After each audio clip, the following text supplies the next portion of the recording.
Hello everyone, मैं हूं Swati Singh Chauhan and welcome to my channel thought and talk with Swati Singh Chauhan. मैं, आप और हम जैसे कितने ही लोग जिन्होंने रामायण को पढ़ा होगा या फिर नहीं पढ़ा होगा, पर हम सभी किसी न किसी माध्यम से रामायण से भली भांति परिचित हैं। हो सकता है अपने बुजुर्गों के माध्यम से या फिर टीवी पर टेलीकास्ट होने वाले रामायण जैसे धार्मिक शोज के माध्यम से या किसी अन्य माध्यम और स्रोत से, पर माध्यम चाहे जो भी हो, हम सभी रामायण से परिचित हैं, रामायण को समझते हैं और कहीं ना कहीं अपने जीवन में रामायण के कुछ चरित्रों को अनुसरण करने की कोशिश करते हैं।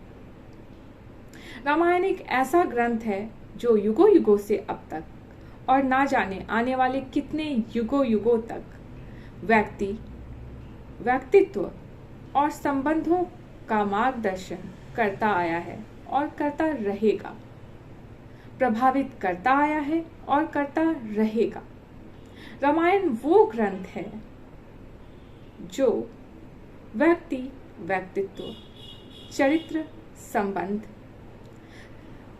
विकास, प्रगति, सत्य असत्य, गुण अवगुण, धर्म अधर्म, त्याग, निस्वार्थता, कर्मनिष्ठता, समर्पण, इच्छा शक्ति, अहंकार, अनहंकार, विनम्रता और महान भक्ति को दर्शाता है और इनकी सीख देता है। रामायण में एक जैसे संबंधों के कई प्रतिरूप निहित हैं, जो एक जैसे ही संबंध के भिन्न भिन्न रूप को प्रस्तुत करता है, जैसे माता और पुत्र का संबंध, माता पुत्र संबंध।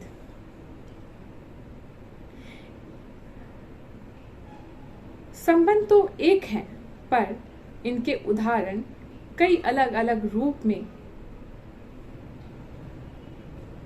हैं, जैसे माता कौशल्या और राम का मातृ पुत्र संबंध, कैकेयी और भरत जी का माता पुत्र संबंध, सुमित्रा माता का और लक्ष्मण का मातृ पुत्र संबंध, और भी कई मातृ पुत्र संबंध हैं जो प्रेम और संबंध तो मातृ पुत्र का ही है, पर उसके रूप और उनसे मिलने अनुभव की जो सीख है वो बिल्कुल अलग है।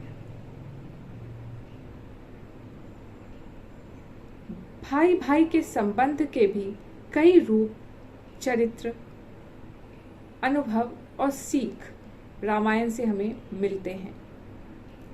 पति पत्नी के भी संबंध के कई रूप और चरित्र रामायण में दर्शाए गए हैं और उनसे मिलने वाले अनुभव और सीख भी बिल्कुल अलग है, पर पति पत्नी के संबंध के जो श्रेष्ठतम उदाहरण हैं वो संबंध है माता सीता और राम जी का, और वो श्रेष्ठतम उदाहरण है। रामायण के प्राण और आधार राम का व्यक्तित्व तो ऐसा है जो ना हुआ है ना होगा। राम पुरुषों में उत्तम पुरुषोत्तम, पुत्र ऐसे जिन्होंने पिता की मर्यादा के लिए अपने सुखों, हितों सभी का त्याग किया। पति ऐसे जो एक पत्नीधारी, यूं कह लें तो पत्नी व्रतापति का श्रेष्ठतम उदाहरण उन्होंने प्रस्तुत किया है। एक कुशल योद्धा, कुशल वीर, विनम्रता के स्वामी, पिता तुल्य राजा, पिता तुल्य भाई, और ना जाने क्या कहूँ, शब्दों की कोई सीमा नहीं है और मैं इतनी ज्ञानी नहीं हूँ जो राम के चरित्र को राम के व्यक्तित्व को शायद बता पाऊँ या समझा पाऊँ। जितना भी समझ आया, जो भी मैं शब्दों में प्रस्तुत कर पाई या आप तक पहुंचा पाई, बस इतना ही है। और शायद इससे ज़्यादा मैं राम के चरित्र के बारे में कुछ कह ना पाऊँ। और मेरा एक अनुभव है जो मैं आप लोगों के साथ शेयर करूँगी। राम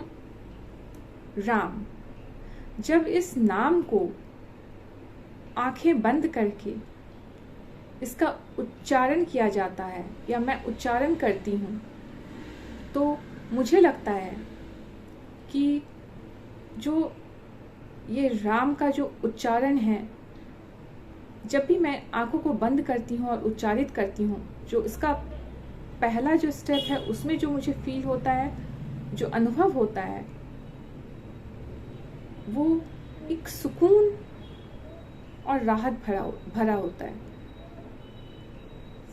सेकेंड स्टेप आते आते वो संतोष में बदल जाता है। ऐसा फील होता है कि बस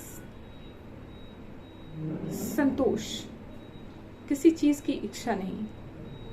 और फिर जैसे थर्ड स्टेप मतलब मुझे लगता है आता है, उस टाइम पर एक अलग सी खुशी और प्रसन्नता मैं अनुभव करती हूँ। मुझे लगता है कि जब भी राम का उच्चारण मैं करती हूँ तो ये 3 स्टेप्स में है। पहला जो फील होता है उच्चारण करते वक्त, वो सुकून और राहत देता है। सेकेंड स्टेप है वो जो है संतोष की अनुभूति कराता है। और थर्ड, जब राम का उच्चारण करते हुए अंतिम चरण होता है, उसमें एक अलग सी प्रसन्नता होती है, जिसमें कुछ भी अभिलाषा नहीं होती है, कुछ भी इच्छा नहीं होती है, पर हाँ, पता नहीं वो क्या प्रसन्नता है, क्या खुशी है, कौन सी शांति है जो वो मुझे मिलती है। तो ये मेरा अनुभव था जो मैंने आप लोगों के साथ शेयर किया है।